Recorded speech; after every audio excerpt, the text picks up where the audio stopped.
언행일치, 틀어진 계획, 한결같은 진실함, 이런 제목으로 고린도후서 세 번째 말씀 같이 나누겠습니다.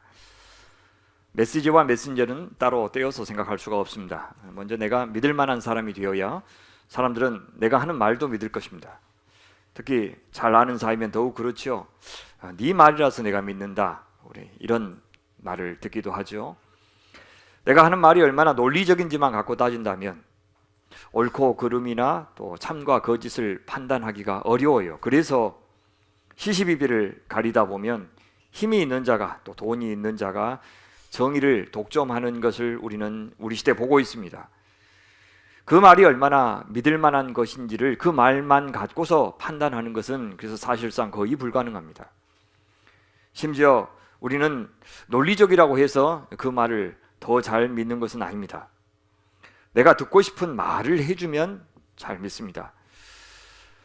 누구든 내가 원하는 말을 해주면 좋아하죠. 내 말에 동의해주면 즐거워하고요. 그래서 믿는 도끼에 발등을 찍히기도 하는 겁니다.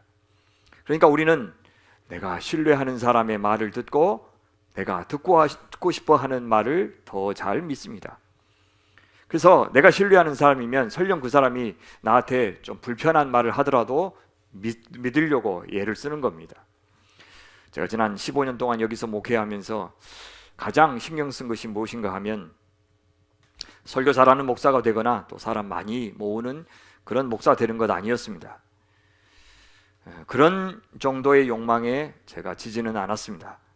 심지어 서로 평화롭게 잘 지내는 공동체가 되는 것도 가장 바란 것은 아니었습니다. 저한테 가장 중요한 것은 이 교회가 안전한 교회, 제가 안전한 목사가 되는 것이었습니다. 믿을 만한 교회, 나를 맡겨도 괜찮을 만한 교회, 사적인 욕망을 위해서 교회를 이용하지 않는 교회, 또한 그런 목사가 있는 교회, 그것이 되고 싶었습니다. 제가 아무리 노력해도 앞으로도 저는 부족할 겁니다. 그동안도 목회를 더 잘할 수 있었는데도 잘 못했습니다. 실수도 했고 또 열정이 부족하기도 했습니다. 무엇보다 아무리 생각해도 저는 좀 사랑이 모자랍니다. 잘 품지 못하고 쉽게 서운한 감정을 털어버리지 못하는 소심한 A형입니다. 정서적인 대화도 좀 서툰 것 같아요. 선뜻 다가가지 못하고 그래서 사적인 관계에 능하지 못한 사람입니다. 나이가 들고 시간이 흐르면서 또 경험이 쌓이면서 조금은 나아져 가는 것 같기는 하지만 그래도 앞으로도 우리 성도님들이 기다려주시고 또 저를 관대하게 대해주시고 또 도움을 주셔야 제가 사역을 감당할 수 있는 것은 변함없는 사실입니다. 그럼에도 불구하고 믿을 만한 사람, 또 하나님을 의지하는 사람, 하나님만은 두려워하는 사람, 또 하나님이 기뻐하시는 교회를 일구어 보려고 애쓰는 사람, 개인의 야망을 위해서 말씀과 목사의 지위를 이용하지 않는 사람이라고 하는 그런 신뢰를 받기 위해서는 애쓸 것입니다. 왜 그것이 그렇게도 중요한가 하면 이 신뢰가 있어야 제가 그토록 전하고 가르쳐주고 싶은 하나님의 말씀, 생명의 말씀, 그것이 성도들에게도 믿을 만한 메시지가 될 것이기 때문입니다. 그래서 때로 제가 불편한 말씀을 여러분들에게 드리더라도 기꺼이 하나님의 말씀이면 여러분 자신에게 적용하는 용기를 내려면 제가 그만큼 믿어온 사람이 되어야 하는 겁니다.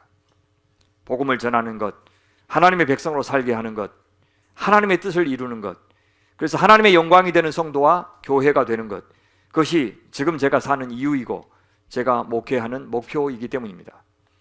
그래서 이 진정성에 있어서 신뢰를 잃는다면 저는 더 이상 제가 설교자로 살아갈 이유가 없다고 생각합니다. 그래서 여태 목회하면서 가장 힘들었던 순간이 언제였을까라고 생각해 보면 당연히 제가 신뢰를 잃었다고 그렇게 느낌을 받았을 때입니다. 그때는 사실 모든 것을 다 잃은 것처럼 깊은 절망이 찾아왔습니다. 교회를 하면서 생각이 다를 수도 있고 또 접근 방법이 다를 수도 있습니다. 그러나 단순히 내 의견에 동의하지 않는 것이 아니라 내 말에 신뢰를 잃어버렸구나, 사람들이 내 말을 더 이상 믿지 않는구나 라고 느껴질 때는 결코 이제 넘을 수 없는 벽 앞에 서 있는 것 같은 그런 암담한 심정이 됩니다. 오늘 사도 바울이 지금 겪고 있는 바로 그 고민이 그것이었습니다. 그는 자신을 굳이 나는 혼자 스스로 내가 하고 싶어서 하나님의 사도가 된 것이 아니라 하나님의 뜻으로 사도가 된 사람입니다 라고 소개할 정도로 일부 고린도 성도들에게는 이미 신뢰를 잃었습니다. 반대하는 성도들의 수가 적다고 해서 괜찮은 것은 아닙니다. 교회 안에 들어온 거짓 교사들의 영향을 몇몇 그리스도인들이 받았던 것 같습니다. 바울은 본격적으로 이 편지를 통해서 그 잘못된 가르침을 바로 잡아주기 전에 자기에 대한 오해부터 해소하려고 노력하고 있습니다. 자신을 믿어주지 않는 교인들을 향해서 정말 답답한 마음 토로하고 우리의 양심이 증언하는 바다라고 말하면서 자기의 진심, 자신의 진실을 제발 믿어달라고 호소하고 있습니다. 그러니까 오늘 주제는 언행일치, 인티그리티, 지행일치 혹은 신행일치라고도 부를 수가 있겠습니다. 바울은 본론을 시작하면서 자신의 진실성을 믿어달라고 이렇게 호소합니다. 우리가 세상에서 특별히 너희에 대하여 하나님의 거룩함과 진실함으로 행하되 육체의 지혜로 하지 아니하고 하나님의 은혜로 행함은 우리의 양심이 증언하는 바니 이것이 우리의 자랑이라. 얼마나 억울하고 절박했으면 법정 용어까지 동원했을까요? 여기 양심이 증언한다 하는 말이 법정 용어입니다. 바울은 특별히 고린도 성도들을 대할 때는 도대체 어떤 자세로 임했다고 양심을 걸고 말하는 건지, 그 양심에 대해서 나는 자랑스러워한다고까지 말했는지 한번 들어보시겠습니까? 우선 그는 여기서 육체의 지혜와 하나님의 은혜를 대조하죠. 자기가 육체의 지혜로 너희를 상대하지 않고 하나님의 은혜로 했다라고 말합니다. 그러니까 여기 육체는 하나님과 대조되는 사람을 가리키는 표현이겠죠. 사람의 지혜와 하나님의 은혜. 그런데 사람의 지혜라고 했으면 하나님의 지혜, 그렇게 말해야 더 올 것 같은데 그렇게 하지 않고 하나님의 은혜라고 말한 것이 특이하죠. 그러니까 사람의 지혜를 의지하는 것은 하나님의 은혜를 의지하지 않는 것이다, 그런 말이죠. 바울을 비난하는 고린도 성도들에게는 사람의 지혜는 있었을지 몰라도, 왜냐하면 고린도가 지혜의 도시였기 때문에, 하나님의 은혜는 없었습니다. 근데 바울은 반대였어요. 사람의 지혜를 따라서 사람이나 일을 판단하면 지금 바울처럼 지금도요 억울한 사람은 꼭 생깁니다. 이런 지혜의 절정이 이 세상에서는 법정이죠. 근데 법정에서 억울하지 않는 판결이 있을까요? 어느 한쪽은 항상 아쉬울 겁니다. 왜요? 하나님의 은혜가 거기에 머물지 않기 때문입니다. 아담과 하와가 선악을 알게 하는 나무의 실과를 따먹었을 때 하나님은 이렇게 말씀하셨어요. 이 사람이 선악을 아는 일에 우리 중 하나와 같이 되었으니 그가 그의 손을 들어 생명나무 열매도 따먹고 영생할까 하노라. 여기 선악을 알게 되었다는 말이 바로 지혜롭게 되었다라는 말입니다. 이것이 하나님을 떠난 사람의 지혜입니다. 우리가 순종하면 하나님의 지혜를 얻겠지만 불순종하면 사람의 지혜에 그치게 됩니다. 하나님만 선과 악을 결정하실 수 있는 분인데 이제 죄라고 하는 것이 뭐냐? 인간 자기도 자기가 중심이 되어서 자기가 기준이 되어서 나도 내 나름으로 선악을 결정할 수 있다라고 하는 것이 죄입니다. 그러니까 자기의 한계, 자기의 무지를 모르는 교만, 하나님의 은혜를 모르는 소치, 이것이 아담이 지은 죄입니다. 하나님의 사랑, 하나님의 은혜가 없는 곳에, 그러니까 참된 정의, 참된 공의는 없는 것입니다. 약한 자를 배려하지 않는 정의는, 그 약한 자가 설령 잘못했다 하더라도 그 약한 자를 배려하지 않는, 그렇게 결정할 수밖에 없는 그 상황에 대한 은혜, 사랑, 자비, 이것이 없는 정의는 참된 정의가 아닌 것입니다. 또 한 가지 바울이 고린도 성도들을 대할 때 어떤 태도로 했느냐고 이야기하면, 하나님의 지혜, 하나님의 은혜로 행했다는 말을 하나님의 거룩함과 또 하나님의 진실함으로 행했다라고 표현합니다. 사람의 부정한 지혜와 구별되는 것이 하나님의 거룩함입니다. 사람의 속이는 지혜와 구별되는 것이 하나님의 진실함입니다. 그래서 사람의 지혜는 생명이 아니라 사망에 이르게 됩니다.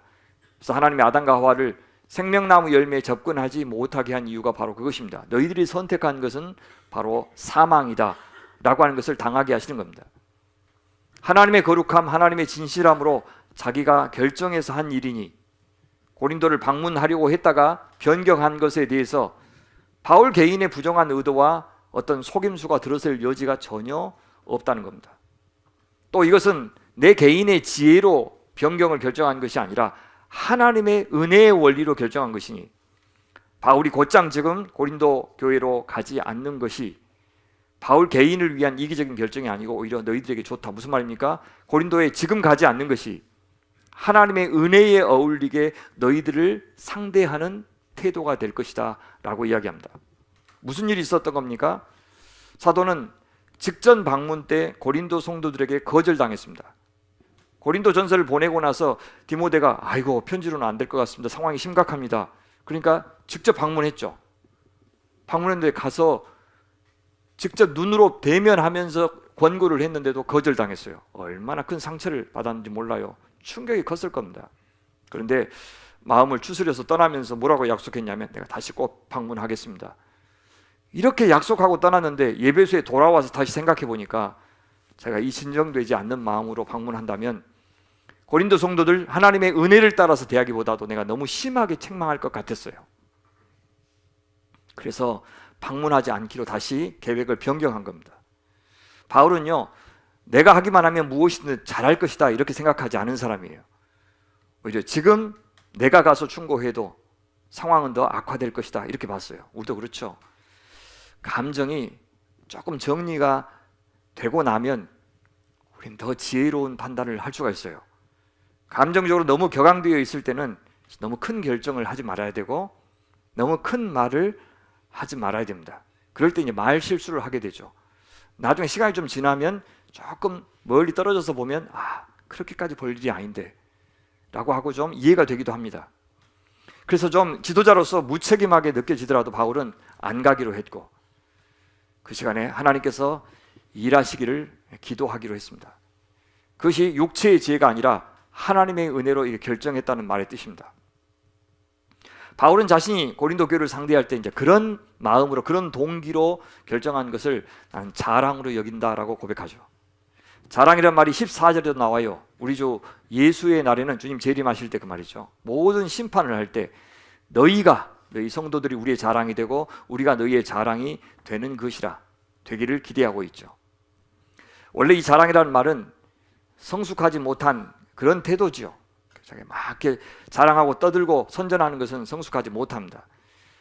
고린도 교인들의 특징이 바로 이런 육체적인 자랑, 세상 자랑이었던 것을 고린도 전서에서 우리가 볼 수가 있어요. 근데 바울이 하는 자랑은 지금 그런 자랑이 아닙니다. 이 12절의 자랑은 마지막 심판 때 주님 앞에서 얻는 자랑을 뜻해요.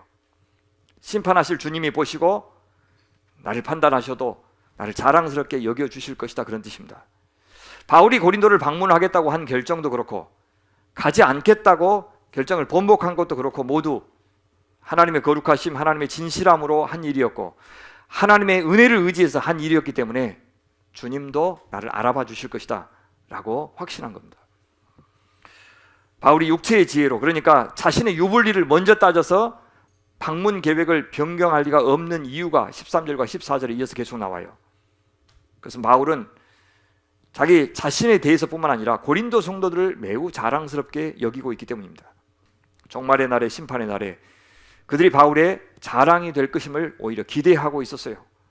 그렇게 귀하고 그렇게 소중한 고린도 성도들에게 왜 자신이 거짓말을 하면서까지 이렇게 허튼 소리를 하겠느냐고 말하는 겁니다. 사역자가요, 자기 야망을 위해서 성도를 이용하고 성도를 속인다면 그것은 그 성도를 하찮게 여긴다는 뜻이고요, 그 성도들 귀하게 여기지 않는다는 뜻이에요. 근데 바울은 안 그랬어요. 이 고린도 성도들은 바울의 자부심이었고 바울의 기쁨이었고 바울의 영광이었고 멸류관이었습니다. 오직 너희가 읽고 아는 것 외에 우리가 다른 것을 쓰지 아니하노니 너희가 완전히 알기를 내가 바라는 것은 너희가 우리를 부분적으로 알았으나 주 예수의 날에는 너희가 우리의 자랑이 되고 우리가 너희의 자랑이 되는 것이라.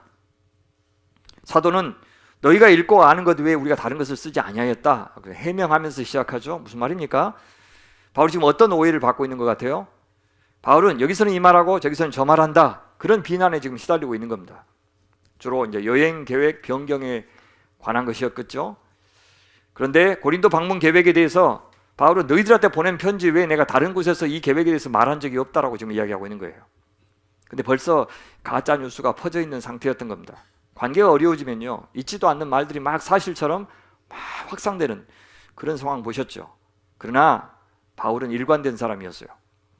바울은 자기 속을 그냥 확 꺼내서 이렇게 보여주고 싶은 그런 심정이었어요. 양심까지요. 무엇보다 바울이 두 번째 방문 때 그들에게 엄한 책망을 하였지만 정말 자신의 진심이 무엇이었는지를 알아봐 주었으면 좋겠다고 생각했을 겁니다. 그렇게 얘기하죠. 너희가 완전히 알기를 내가 바라는 것은 완전히 좀 나를 알았으면 좋겠다. 내 진심을, 내 동기를. 너희가 우리를 지금은 어떻게 해요? 부분적으로 알고 있죠. 지금은 이렇게 부분적인 지식으로 알고 있는 것이 사실 안전해요. 우리가 아직까지는 서로에게 자랑이 될 만큼 의도에 있어서나 목표에 있어서 완벽하게 순수한 사람은 없기 때문에 그렇습니다. 그래서 누구나 개인적인 비밀을 갖고 있을 수가 있어요. 다 공개해야 좋은 관계가 되는 것은 아닙니다. 그래서 결혼할 때 제가 우리 신혼부부들한테 늘 권면하는 것이 뭐냐면, 지금 서로 모른 채로 결혼했으니까 관계가 깊어질수록 자기의 내밀한 이야기들을 하나 둘씩 자기 연약함들을 꺼내놓는 것이 중요하지, 부부는 모든 것을 공유해야 된다고 생각하고 다 꺼내놓으면 사단 난다, 그렇게 이야기를 합니다. 우리는 그런 수준이 안 됩니다. 지금은 부분적으로 알았으나 바울이 소망하는 것이 있죠. 주님 다시 오시는 날이 되면 우리가 서로에 대해서 품고 있는 그 마음을 다 알아서 서로가 서로에게 자랑이 되는 것. 우리 주 예수 그리스도의 날에는 너희가 우리의 자랑이 되고 우리가 너희의 자랑이 되는 것이라. 도대체 바울은 고통스러운 편지를 전달하고 난 다음에 무슨 말이냐면, 고린도를 직접 방문하고 난 다음에 다시 가지 않는 대신에 디도를 보내서 편지를 보내요. 그걸 고통스러운 편지라고 그래요.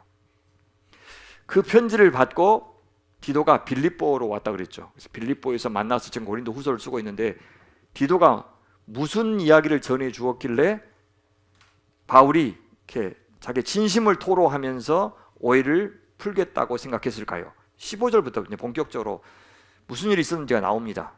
내가 이 확신을 가지고, 무슨 말입니까? 고린도를 방문하지 않기로 한 것이 하나님 보시기에 참 좋은 일이었다는 확신을 갖고 그 말이야. 너희로 2번 은혜를 얻기 위하여 먼저 너희에게 이르렀다가 너희를 지나 마게도냐로 갔다가 다시 마게도냐에서 너희에게로 가서 너희의 도움으로 유대로 가기를 계획하였으니, 이렇게 계획할 때 어찌 경솔히 하였으리요. 계획하기를 육체를 따라 계획하여 예 하면서, 말은 예라고 하면서 아니라 그렇게 행동하는 일이 내게 있겠느냐라고 반박해요. 그러니까 고린도 방문 일정과 관련해서 바울 믿을 만한 사람 아니다, 어떻게 저렇게 약속을 어기느냐, 한 입으로 두 말 한다 라고 하는 비난이 있었다는 겁니다. 성경에는 바울이 고린도를 방문할 계획에 대해서 2가지로 말하고 있습니다. 여기 15절과 16절에 나온 것이 첫 번째입니다. 잘 보시면 2번 가서 방문하기로 되어 있는데, 첫 번째 어떻게 가냐면 예배소에서 바로 고린도로 배 타고 갑니다. 그래서 고린도에서 어디로 가냐면, 고린도 방문하고 나서 마게도냐 지방은 우리가 아는 대로 아테네도 있고 베레아도 있고 데살로니가도 있고 빌립보도 있죠. 그 마게도냐 지방에 이미 개척했던 교회를 쭉 보고 나서 다시 어디로 와요? 다시 고린도로 내려와서 거기서 배 타고 구제 헌금 모아서 예루살렘으로 가는 그 계획을 세웠다라고 이야기해요. 그럼 고린도를 몇 번 방문하게 되는 겁니까? 2번. 맨 처음 갔을 때 1번, 그 다음에 마게도냐 다 돌아보고 다시 와서 또 1번. 그래서 너희로 2번 은혜를 얻게 하기 위하여 그렇게 합니다. 갑절의 은혜. 앞에서 바울이 이런 여행 계획 세운 것이 육체의 지혜로 하지 않고 하나님의 은혜로 했다고 했는데, 왜요? 왜 하나님의 은혜로 이런 계획을 세웁니까? 그러니까 계획을 세우고 나서 이 계획 그대로 하는 것이 중요한 것이 아니라, 이 계획 내가 잘 모르고 이렇게 계획 세웠지만 하나님께서 은혜를 베풀어 주십시오 라고 하는 마음으로 계획을 세운 이유가 뭐냐? 그래야 하나님의 은혜가 나오는 결과로 끝나기 때문입니다. 육체의 지혜, 인간의 지혜로 일해서는 하나님의 지혜, 하나님의 은혜를 기대할 수가 없는 겁니다. 정말 중요한 교훈입니다. 그것은 우리 교회의 일을 뿐만 아니라 우리 개인의 일에서도 내가 내 머리를 의지해서 안 되죠. 내가 갖고 있는 자원이나 경험을 의지해서는 안 됩니다. 몇 가지나 맞출 수 있겠습니까? 아니에요. 내가 생각지도 못했던 내일을 맞이하게 될 것이고, 어느 날 갑자기 좋은 일도, 어느 날 갑자기 몸의 질병도 전혀 우리 한 해 계획에 없었습니다. 주님께서 허락하신 일인데, 그런 것들을 늘 허용하는 것이 하나님의 은혜로 계획을 세우는 것이에요. 그래야 하나님의 갑절의 은혜를 받을 수가 있는 겁니다. 여기 너희의 도움으로 유대로 가기를 계획했다라고 말을 직역한 뭐냐면, 너희의 도움으로 파송받기를 계획했다, 그렇게 번역할 수 있어요. 무슨 말입니까? 지금 아가야와 마게도냐에서 모은 재물 갖고 예루살렘 구제 헌금 주려고 유대로 떠나게 되는데, 그때 고린도 교회 너희가 기도와 물질로 후원해 주기를 나는 기대했었다, 그 말입니다. 저희가 선교사님들 파송할 때 교회에서 공식적으로 그분한테 드리는 거 말고도 우리 성도들이 참 아낌없이 선교사님들 후원했던 것을 알고 있습니다. 제가 코스타에 갈 때마다 이런저런 선교 헌금들을 주셔서 제가 책을 많이 사서 그 비싼 책을 사볼 수 없는 현지 선교사님들과 목회자들에게 도움을 주고 오는 일도 늘 있습니다. 그렇게 지원한다는 것은 그 사역의 마음을 같이 한다는 표시죠. 그런 지원을 기대할 만큼 바울에게 고린도 교회는 중요한 교회예요. 내가 무슨 일을 하게 하면 그분들이 기꺼이 나와 같은 마음으로 도와줄 만한 정말 듬직한 교회다라는 신뢰가 있었다는 겁니다.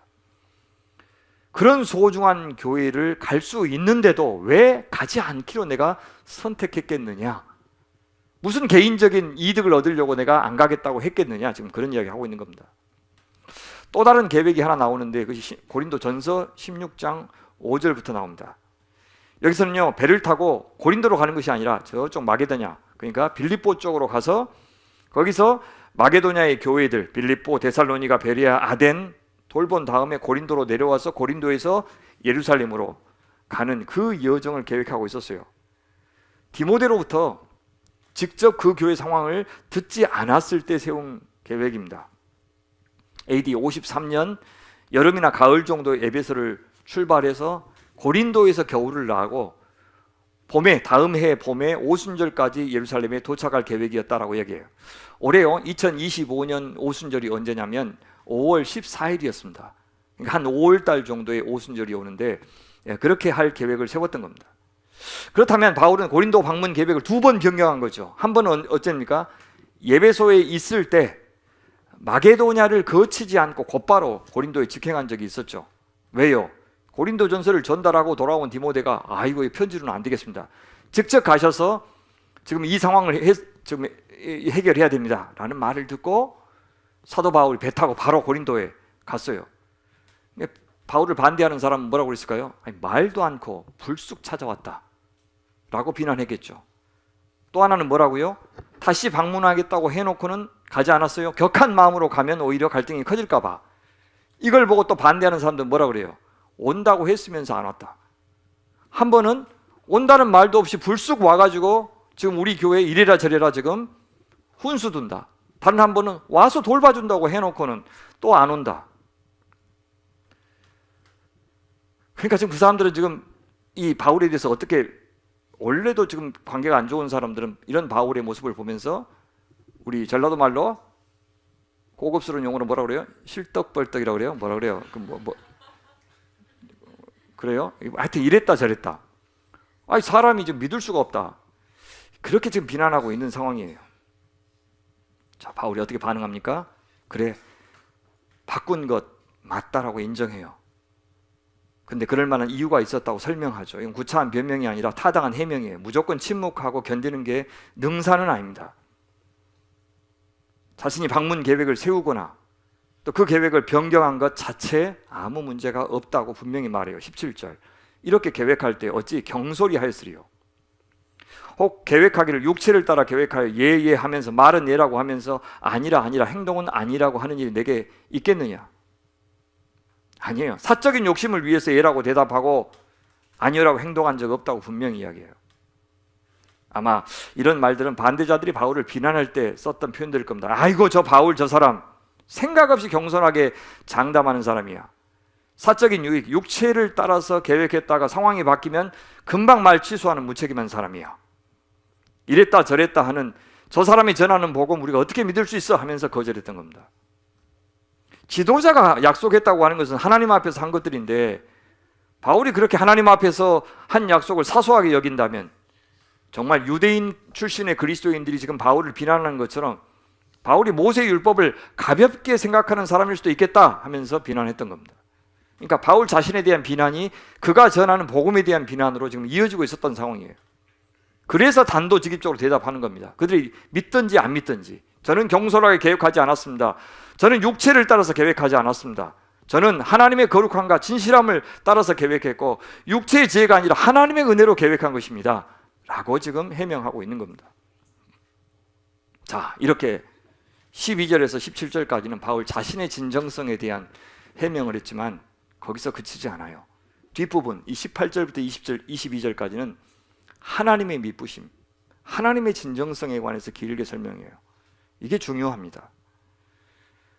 내가 믿을 만한 사역자라는 사실로만 호소하지 않고, 그래서 나 믿으십시오 라고 자신 있게 말하는데 그치지 않았어요. 물론 그렇게 할 수 있다면 그것도 큰 축복입니다만은 그것만 갖고는요 교회와 성도에 이끌 수가 없습니다. 교회가 어떤 곳인데요? 어떤 사람들이 모였는데요? 인간 사역자 개인의 능력과 신뢰성 가지고 교회를 이끌 수 있다고요? 그건 안 됩니다. 정말 신뢰할 만한 사람이라도 그런 것 갖고는 교회 못합니다. 목회 못해요. 할 수 있는 줄 알았어요. 젊었을 때는 그게 가능한 줄 알았어요. 나만 진실하면 하나님이 도우신다. 근데 안 그렇더라고요. 안 그래요. 작정하면 망가집니다. 작정하고 자기 이익 세우려고 생각하면 교회는 금방 무너집니다. 서두에 말씀드린 대로 저는 많이 부족해요. 지금은 안 그래도 넘어질 수도 있겠죠.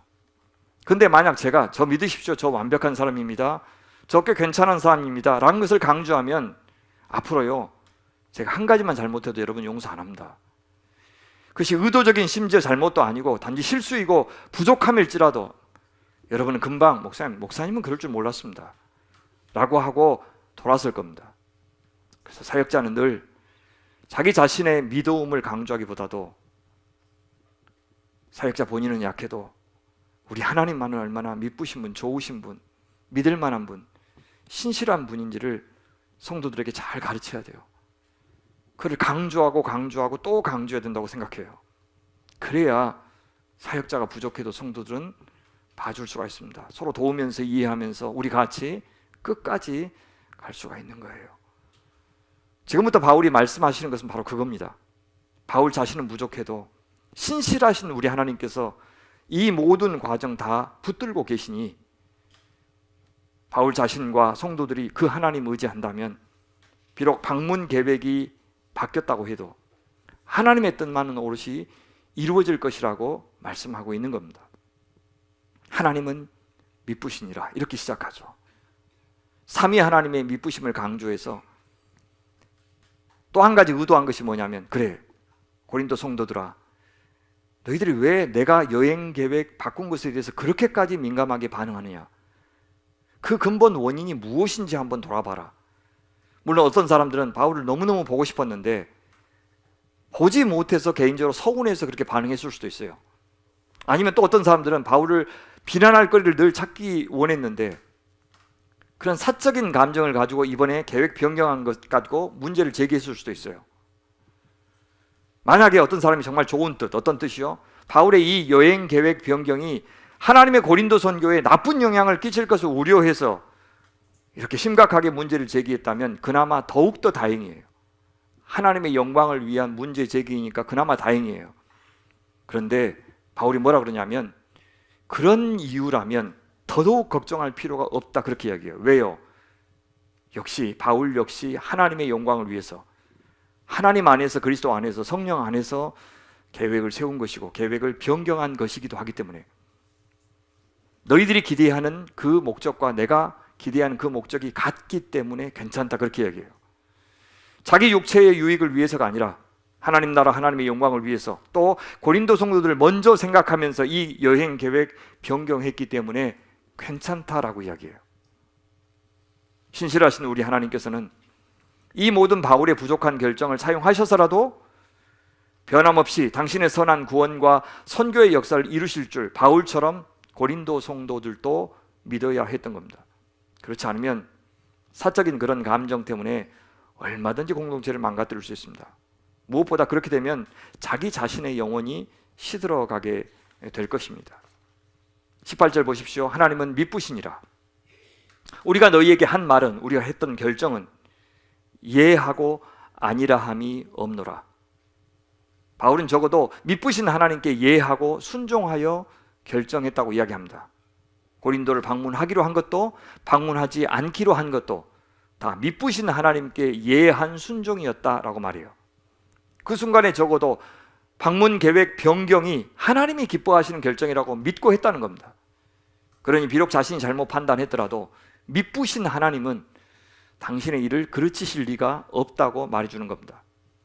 사도 바울이 이런 신앙의 안목, 이런 신앙의 본보기로 삼은 것은 예수 그리스도였습니다. 19절 보십시오. 우리 누구냐면 나와 실로아노, 신라죠. 그 다음에 디모데로 말미암아 너희 가운데 전파된 하나님의 아들 예수 그리스도는 어떤 분입니까? 예하고 아니라함이 되지 아니하였으니, 순종하고 아니라 불순종함이 되지 아니하였으니 그에게는 예만 되었느니라. 바울과 실라와 디모데는 그동안 예수님을 전했어요. 하늘 보좌 버리고 인간의 몸을 입고 이 땅에 오신 하나님의 아들 예수님, 이 땅에서 죽기까지 복종하신 그리스도 예수님, 그렇게 하나님 아버지께 예만 되신 예수님을 본받아서 사역했습니다. 그분을 전했을 뿐만 아니라 그분을 본받아서 사역하기도 했습니다. 예수님의 죽음은 세상 누가 봐도 실패입니다. 하나님한테 개겨서 불순종해서 나무에 달려 저주를 받아 죽은 것 같이 보였습니다. 제자들도 그 예수의 죽음은 그가 한 모든 말을 거짓말로 만드는 실패로 생각되었습니다. 눈치 빠른 가룟 유다는 얼른 예수님을 팔아서 그나마 손해를 만회하려고 했던 것 아시지 않습니까? 그러나 예수는 하나님의 아들이시면서도 저주를 받아 십자가에 죽었습니다. 왜요? 순종으로. 정말 많은 제자들이 실패했고 바울 자신도 랍비로서 예수가 메시아 놀이하다가 심판받은 청년이라고 생각했는데 사실 하나님께는 그렇지 않았어요. 순종이었어요. 예였어요. 미쁘신 하나님은 그래서 그 시대 유대인들의 생각을 뒤집으셨습니다. 어떻게 해요? 예수님을 부활시키셨고 하나님 나라의 영광스러운 왕으로 삼으셨습니다. 그가 예한 거다, 순종한 거다 라고 증명해 주셨어요. 그렇다면 고린도 일부 성도들이 바울의 일구이연 사적 야망으로 보이는 이 계획 변경도 우리 하나님은 얼마든지 당신을 위한 여정으로 바꾸실 수 있음을 우린 믿어야 한다고 바울이 지금 말씀하고 있는 겁니다. 예수님의 예처럼 우리 바울 일행도 하나님께 예한 결정이었기 때문입니다. 그렇게 바울은 자신의 신실함이라고 하는 주제로 시작해서 하나님의 신실함이라고 하는 주제로 관심을 바꾸고 있는 겁니다. 내가 믿을 만하니 안심하십시오 라고 시작했는데 나중에는 하나님께서 믿을 만한 분이시니 더더욱 걱정하지 마십시오 라고 마치고 있습니다. 고린도 방문 계획은 물론이고 바울 선교 전체, 바울의 고린도 목회 전체가 고린도 교인들을 위한 하나님의 계획 아래에 있다고 말하는 겁니다. 우리 교회 성도들이 또 사역자들이 한 마음으로 주님 앞에 잘 순종하는 것이 중요합니다. 서로를 신뢰하는 것도 중요하고요. 하지만 하나님이 우리를 위해서 하실 일에 비하면 우리 사람이 하는 것은 아무것도 아닙니다.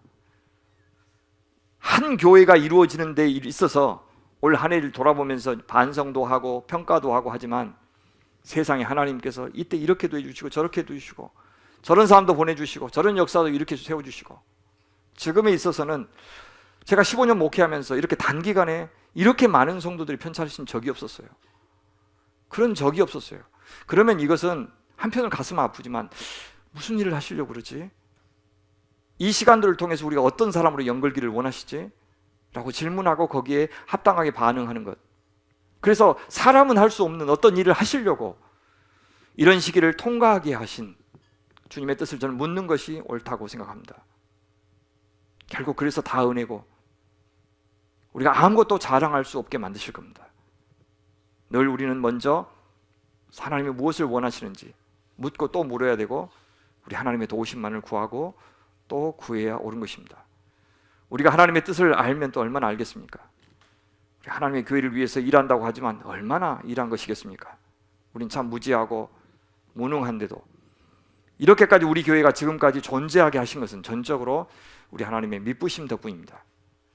자기 자식, 자기 성전, 자기 몸을 우리 하나님께서 손수 책임져 주시고 건사해 주셨기 때문에 오늘 여기에 이른 것입니다. 14절 보십시오. 다시 한번. 하나님은 도대체 어느 수준까지 당신 백성을 창조하고 싶어 하십니까? 너희가 우리를 부분적으로 알았으나 우리 주 예수의 날에는 너희가 우리의 자랑이 되고 우리가 너희의 자랑이 되는 것이라. 사역자와 성도가 멀리 떨어져 있음에도 불구하고 서로를 향하여 우리 하나님 앞에서 자신의 자랑거리로 삼을 만큼의 존재로 관계로 우리를 창조하시겠다고 말씀하고 있는 겁니다. 바울의 여행 계획은 그 전에도 수없이 바뀌었어요. 사도행전이 그것을 보여주지 않습니까?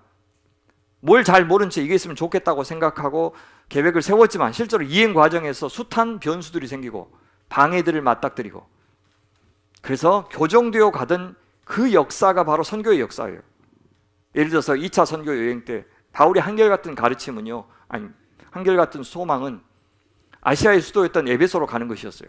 에베소로 가려고 하는데 주님께서 계속 막으셔서 위쪽으로 올라가게 하시고 결국 에베소로 못 가고 드로아로 가게 하시죠. 드로아에 가서 좀 쉬고 있는데 밤에 환상 중에 마게도냐 사람들이 건너와서 우리를 도우라는 말을 듣지 않았습니까? 그래서 지금 여기 고린도까지 와서 전도할 수 있었어요. 무슨 말입니까? 고린도가 지금 이 생명의 복음, 하나님의 복음을 받을 수 있었던 것은 바울의 치밀한 계획대로 선교가 진행되었기 때문이 아니고 바울의 틀어진 계획 때문이죠. 바울이 자기 마음대로 선교하지 않았기 때문에 그 결과로 자기들은 복음을 받았으면서도 지금 바울한테는 왜 말한 대로 계획한 대로 그대로 이행하지 않느냐고, 왜 두 말을 하느냐고 한 입으로 그렇게 비난하는 것은 하나님의 은혜의 역사를 몰라서 하는 말입니다. 숱한 순간순간마다 바울은요 어쩔 수 없이 멈추어야 했고 기다리기도 해야 했습니다. 포기해야 될 때도 있었습니다. 그러나 그런 중에도 우리를 구원하신 하나님의 거대한 계획은 한 번도 취소된 적이 없고 변경된 적이 없었습니다. 바울은 고린도 성도들에게 지금 우리 그 하나님의 크신 계획을 신뢰하면서 우리 사적인 감정, 개인적인 감정은 내려놓읍시다 라고 말하는 거예요. 진짜 크게 중요하지 않는 것 가지고 지나치게 문제를 삼아서 지도자들의 권위를 손상시키고 교회의 권위를 무너뜨린다면 그것이 불신앙입니다. 공동체의 결정을 비웃고 비난하는 것은 불신앙입니다. 왜요? 그것은 에덴 동산의 아담이 한 일이에요. 자신의 선함, 자신의 의로움만을 기준으로 여겼던 오만함. 그래서 그것은 형제 사랑도 아니고 심지어 하나님 사랑은 더더욱 아니기 때문입니다. 그것은 우리 하나님이 얼마나 믿을 만한 분이신지 그 신뢰를 거둔 것이기 때문입니다. 내 방식대로 해야 하나님의 뜻을 더 잘 이루어 드릴 수 있다고 생각하는 것은 어떤 식이든 그것은 불신앙입니다. 내가 뭐라고요? 내가 감히 내가 뭐라고요? 그것은 목사도 마찬가지입니다. 목사가 뭐라고요? 뭘 안다고요? 안 그래요. 그러면 안 돼요. 바울이 우려하는 것은 그래서 내 개인의 명성, 평판 이것이 손상되는 문제가 아니었어요. 여행 계획 변경을 트집 잡는 성도들의 불신앙적인 상태를 지금 더 걱정하고 있는 겁니다. 교회를 하면서 어찌 다른 의견이 있을 수가 있겠어요? 없을 수가 있겠습니까? 그런데 그렇게 이의를 제기하는 동기를 점검하는 것이 좋은 의견을 제시하는 것보다 훨씬 더 중요해요. 어떤 의견을 반대할지라도 무슨 의견을 반대하는지보다 훨씬 중요한 것은 내가 사랑의 마음으로 그렇게 하고 있는가가 훨씬 중요합니다. 우리가요 하나님과의 관계가 돈독하지 않을 때는 교회 안에서 옳고 그름이 진리에 의해서 결정되지 않아요. 나한테 잘해주는 사람의 의견이 맞고요 나와 친한 사람의 의견이 옳은 것이 되어버립니다. 왜냐하면 교회가 중요하지만 나와 친한 사람의 관계를 포기할 수 없기 때문에 둘 중에요 후자를 선택하는 경우가 많아요. 심지어 나와 불편한 목사님이 계시면 그 장로님은요 교회가 잘 되는 것도 힘들어합니다. 저 목회자가 목회를 해서 성도들이 많이 늘어나는 것이 너무 힘들어요. 그래서 교회가 망하더라도 저 목사가 잘못됐으면 좋겠다고 생각해서 교회가 무너진 사례를 이번에 뉴질랜드 가서 보고 왔어요. 그렇게까지 해요. 그렇게까지. 그런데 그런 성도와 그런 장로가 있는 이 교회를요 사람들 다 나가더라도 몇 사람이 그분 붙잡고 인간적인 관계를 유지하면서 지키고 있어요. 우리가 그런 사람이에요. 정말 무서워요. 얼마든지 내 돈, 내 명예, 내 자존심을 교회보다 구원보다 더 중요하게 여길 수 있는 사람이에요. 겉으로는 하나님의 영광, 하나님의 교회의 정의, 목사다움, 성도다움을 앞세우겠죠. 그러면서 그것으로 진짜 의도는 잘 감출 수 있습니다. 그런데 아무리 명분이 탁월해도 그런 우리의 의견을, 우리의 판단을 하나님과 하나님의 교회보다 더 소중히 여기면 안 됩니다. 우리가 하나님보다 더 믿을 만한 사람인 듯 행동해서는 안 됩니다. 심지어 늘 형제를 나보다 더 낫게 여기라고 말씀하셨고 그것이 예수님이 가르쳐주신 십자가의 원리라고 말씀하셨는데 아니야 내가 더 나아 내 생각이 더 나아 라고 여기는 마음이 있다면 그것은 불신앙인 것입니다. 우리는 나름대로 최선을 다해서 신실하려고 애쓰겠지만 그분의 신실하심을 의지하고 더 인내한다면 시간이 흐르면 오해도 풀리고 사태의 진상을 더 잘 볼 수 있게 될 것입니다. 사도 바울은 한 번 더 마지막으로 하나님의 신실하심이 도대체 왜 믿을 만한 것인지 그것을 그 근거를 제시하고 있는데 그것이 20절이에요. 하나님의 약속은 아브라함 때부터 쭉 해왔던 그 언약이 있죠. 얼마든지 그리스도 안에서 이해가 되니 반드시 그 약속이 언약이 이루어지니 그 말이에요. 그래서 이제 그로 말미암아 그리스도로 말미암아 우리가 아멘하여, 나를 믿고 아멘하는 것이 아니고 내 경력 믿고 내 능력 믿고 아멘하는 것이 아니고 그리스도로 말미암아 우리가 아멘하여 하나님께 영광을 돌리게 되느니라. 하나님의 약속이 그리스도 안에서 얼마든지 이해가 된다는 것은 하나님이 약속하신 거예요. 그리스도를 통해서 이루신다는 말이에요.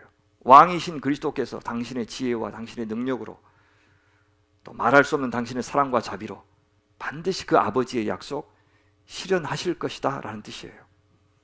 예수님은 누구라고요? 하나님 아버지의 언약의 신실하심의 증거다. 바로 그분이 오셨다는 것은 그 하나님 아버지가 얼마나 신실하신지를 증명하는 것이다 그 말이에요.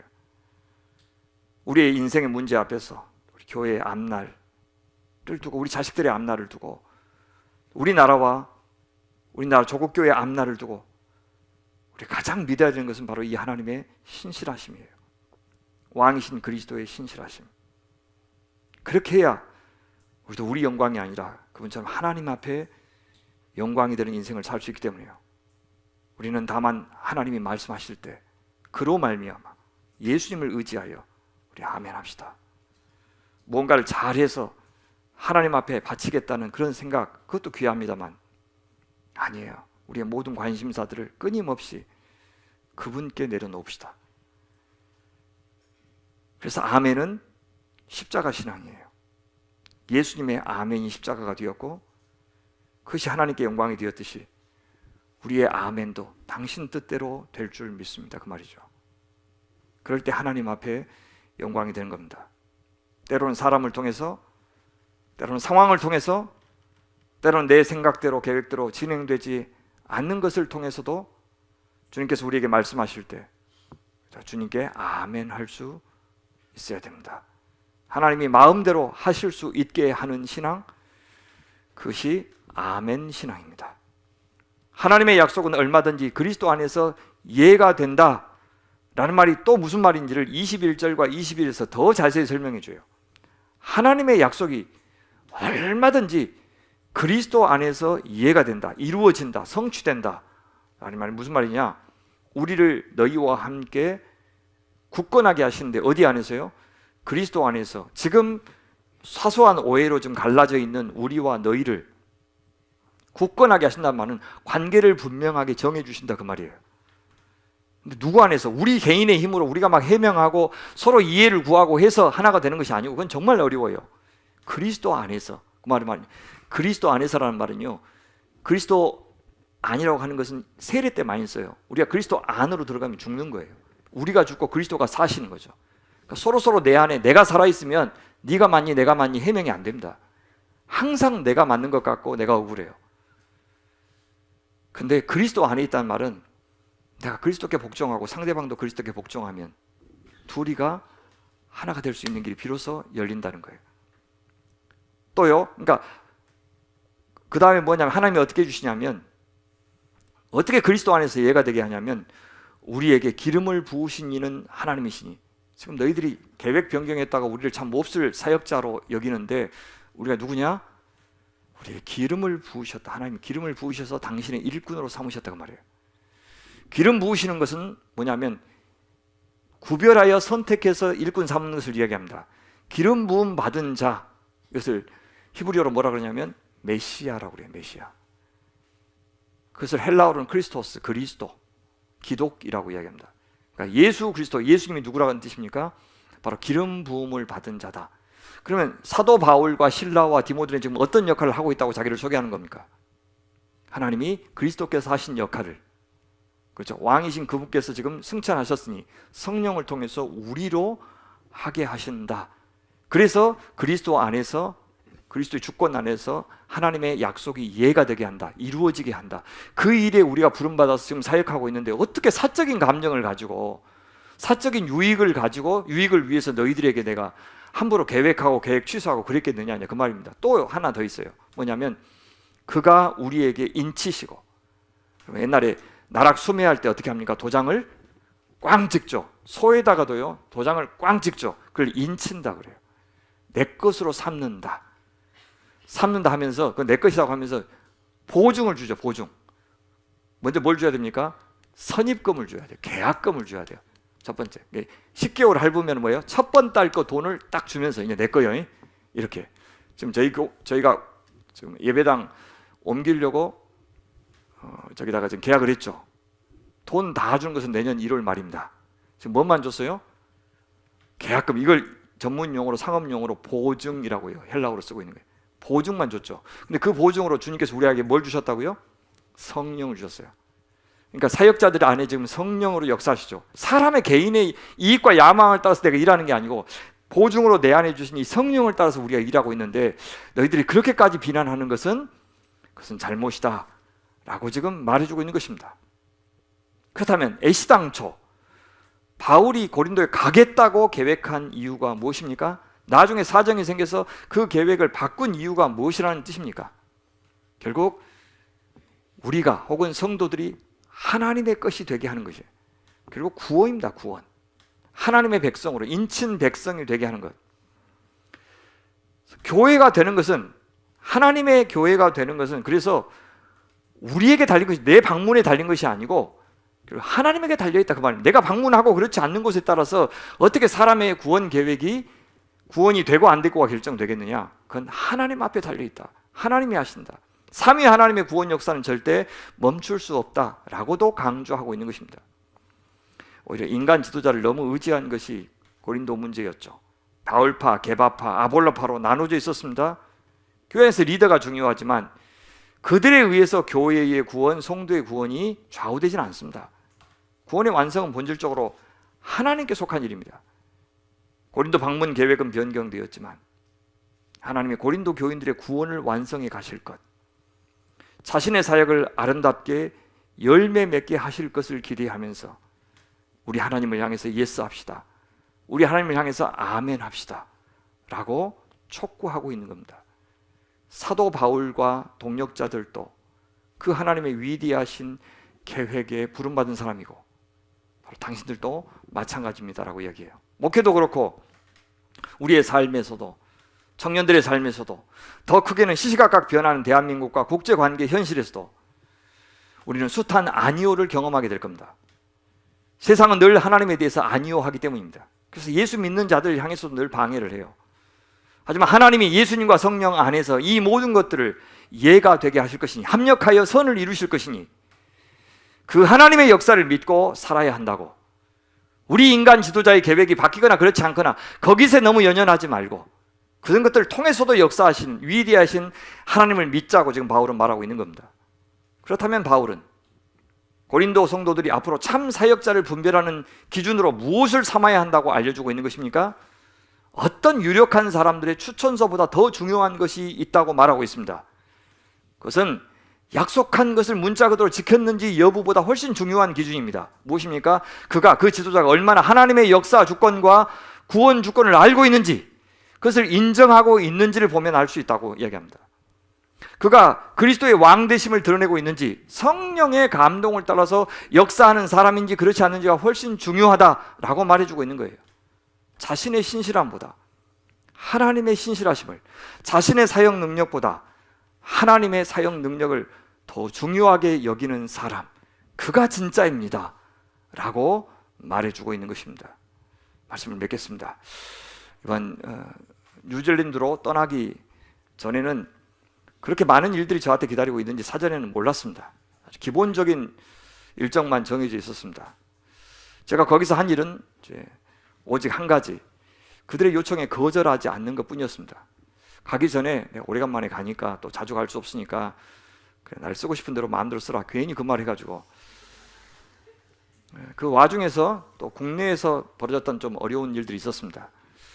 그래서 여기 집중하기가 참 어려운 사정들도 있었어요. 그래서 하나님 좀 도와주십시오.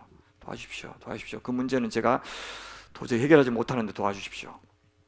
성도들이 아프다는 이야기도 듣고 또 우리의 안삼심 어르신께서 돌아가실 수도 있겠다고, 하나님 그때까지만 좀 붙잡아 주십시오. 다시 제가 복음을 전하고 세례도 하고 해야 되니까 하나님 제가 갈 때까지만 좀 붙잡아 주십시오. 그렇게 하고 기도하면서 이쪽 일에 또 겸손하게 그렇게 기도하면서 하루하루 사역을 감당하다 왔습니다. 쉴 새 없이 만났고 강의도 했고 또 상담도 했고 여기저기 좋은 곳도 데려갔지만 그냥 단순히 쉬기 위해서 데려간 게 아니고 사실 목회 멘토링하고 교회 컨설팅 하기 위해서 여기저기 돌아다녔기 때문에 좋은 풍경이 사실은 다 눈에 들어오지도 않았어요. 저 혼자 있어야 쉼이 되는데 그런 시간이 거의 없었으니 참 좋으면서도 고되기도 했습니다. 하지만 이렇게 연말에 일이 굉장히 많이 몰려있죠. 그래서 보통 연말에는 그렇게 해외 일정을 짜지 않습니다. 근데 뉴질랜드는 꼭 그때 코스타가 있어요. 이렇게까지 급히 뉴질랜드에 보내신 이유가 이것이었구나 라고 고백할 만한 일들이 많이 있었습니다. 연초만 하더라도 저한테는 이런 일들이 전혀 계획이 없었는데 주님에게는 그런 계획이 있었고 저의 작은 순종, 예를 통해 뉴질랜드의 여러 교회와 사역자들과 사람들에게 우리 하나님이 얼마나 좋으신 분인지, 신실하신 분인지, 때에 맞춰서 인도하시는 목자가 되어주시는 분인지를 경험하게 그렇게 해주셨습니다. 하나님께서는 예가 되신 겁니다. 당신의 뜻을 이루신 겁니다. 그래야 그들이 그리스도 안에서 서로 굳건해졌고 또 하나님께 영광이 될 만한 아멘의 사람들이 될 수가 있었습니다. 저희 교회는 4가지 신앙의 목표를 두고 교회를 개척하게 됐습니다. 그 첫 번째가 신앙생활과 생활신앙의 일치였습니다. 그것이 오늘 주제인 신행일치, 언행일치, 지행일치, 인티그로티입니다. 교회가 어떤 많은 사역을 해서 하나님께 영광을 돌리기보다도 우리 자신이 먼저 좋은 존재, 비인이 되고 우리가 좋은 관계를 맺는 공동체가 되는 것을 가장 중요한 교회의 목표로 삼았다는 뜻입니다. 바울은 그가 전하는 복음을 예수 그리스도의 복음이다 라고 부르고 있죠. 그 복음은 예수 그리스도의 신실함으로 우리를 구원하신 복음이라는 뜻입니다. 그런데 그 그리스도께서는 당신의 미쁘심, 당신의 신실하심의 모델을 어디서 찾았냐면 언약의 신실하신 아버지 하나님에게서 찾았어요. 그래서 그 아버지 하나님 그리고 그 그리스도 예수의 구원의 목표는 당연히 무엇이겠습니까? 아버지를 닮은, 그리스도를 닮은 신실한 백성의 창조입니다. 그것이 믿음으로 의롭다함을 받는다는 말의 뜻이에요. 여러분이 어떤 이유에서 신앙생활을 처음에 시작했고 또 이 소명교회 안에 어떤 이유로 들어오셨든지 간에 이제 우리의 목표 역시 이것이 되어야 됩니다. 뭡니까? 신실한 사람, 믿은 사람, 하나님 앞에 사람 앞에 그런 사람이 되는 것이어야 합니다. 그것은 하나님의 사랑, 하나님의 은혜, 우리 하나님의 지혜, 우리 하나님의 능력만을 믿는 사람이 된다는 말입니다. 그래야 우리가 하나님께 영광을 돌리는 사람과 교회가 될 수 있기 때문입니다. 무슨 일을 하든 무슨 계획을 세우든 우리는 반드시 그것을 앞세워야 합니다. 어느 교회든 어느 목사든 다 부족하고 성도들도 마찬가지입니다. 하나님의 나라, 하나님의 교회, 하나님의 뜻을 이루기에는 턱없이 부족합니다. 그런데 서로의 부족함을 평가하고 지적하고 실망하기만 한다면 너무 중요한 것을 번번이 놓치게 될 것입니다.